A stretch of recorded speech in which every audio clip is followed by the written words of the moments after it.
Yo, what's up? Good morning, guys.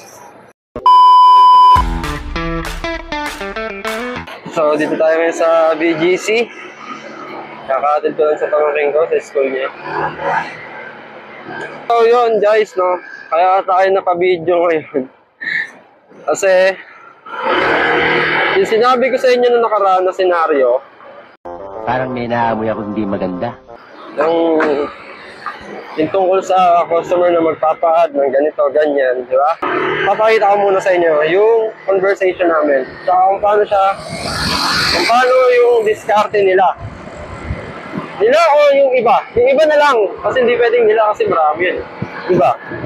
Yung diskarte ng iba na kung paano sila mag-initiate ng pabor. Okay? Ito, tingnan nyo. Tingnan nyo.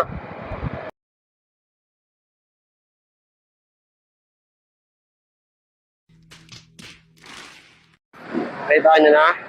Kita nyo? Yung may kisuyo, pre, guys, no? Yung may kisuyo, okay lang yun. May kisuyo ka. Pero, imagine kasi, 2 kilometers lang ata ito eh. Yung layo niya sa commercial. Hypermarket to. Ay, hindi. Supermarket. 2 kilometers, magkano yung bayad? 59 pesos. Ang gusto, ibili ko siya nung nakalimutan yung bacon. Diba? Gusto niya ibili ko siya nung nakalimutan yung bacon. Ipipila ako doon. Tapos, maghihintay ako. Diba? Pipila ako, papasok ako sa loob. Hahanapin yung pinapabili niya. Diba? Sipin mo 59 pesos, kakabalahin mo ako ng ganun. Aray ko! Ano, pera ko naman siya. Okay lang naman sa akin, di ba? Hindi nga. Okay lang, basta another payment. Aray ko! Kasi, may mangyayaring queuing eh. Pipila ako, di ba? Magaling Hindi kang naman tayo kupal ka. doon. Hindi naman masamang tumanggi sa sa mga ganyan. Basta siguraduhin lang na yung gagawin mo, yung gagawin mo servisyo, yung may bayad. Kasi sa panahon ngayon, wala nang libre. Nice. Tandaan mo, lalo ka naman ikaw bago ka lang sa ganitong platform. Hindi pagdadamot yun ha. Hindi pagdadamot yun. Tawag dun SOP. Ha? SOP. Kung ano lang yung nakalagay sa SOP natin, yun lang yung gagawin mo. Saka ano ibang gagawin. Ayos naman paliwanag ko sa kanya eh. Kasi hindi nagalit. Diba? Pero kung yung iba yan, may mga attitude din talaga eh.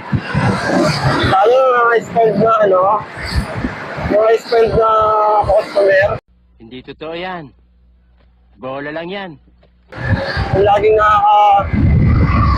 Lagi silang pinagbibigyan. Yan. Huwag ng topic yan. Yung lagi silang pinagbibigyan na ikaw nakatanggap sila nag-book sila. Tapos nakakuha sila ng rider na ganun niya, yung nakakuha ng rider na may nakalimutan sila, ganyan. Yung mga ganyan tao, pag pinaguso mo yan, diba? Magagalit yan pag hindi nasunod yung gusto nila. Matik yan, 1 star ka dyan, boy. Mag-comment yan. Tell me about your experience, ganyan. O, 1 star ganyan. Eh, kakampi natin si Grab. Lalo't may conversation ka na ganyan. Matibay na yan, ebidensya. Yung 1 star niya, di-disregard yan ni Grab, kaya huwag kang matakot.